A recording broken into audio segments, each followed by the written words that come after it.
all doing this week? Oh, we miss you so much. I wish I could be with you in person and see all your faces, but we still have a story for you this week. I know last week we did something a little bit different because we were going over a special story. Do you remember what we were celebrating?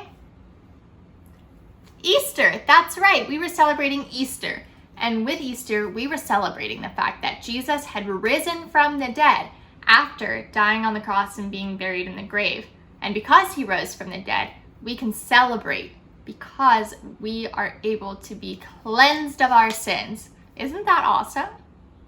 Well, our story this week picks up right after Jesus had risen from the dead. Remember, the women had gone to the tomb and they found it empty. So now we get to see where Jesus is. Okay? So this story starts right here. It's called Jesus Returns. It says, the disciples locked themselves in a small room because they were afraid the leaders would send soldiers to arrest them. Kind of the way that Jesus was arrested. And see, they're in a small room there. They're hiding out.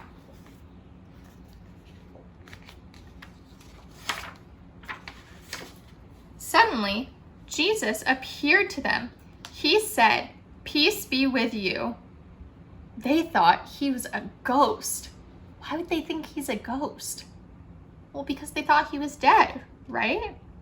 So they thought he was a ghost, but Jesus said, "Touch my hands and my feet so that you will know it is really me." See, they're touching his hands and feet there. The disciples cheered. They were very, very, very, very happy to see Jesus again. See how happy they are and excited? Remember, the women were excited too when they found out Jesus had risen from the dead. And now the disciples are excited. Why do you think they were so excited? Well, there is the fact that Jesus was one of their best friends. He was their best friend.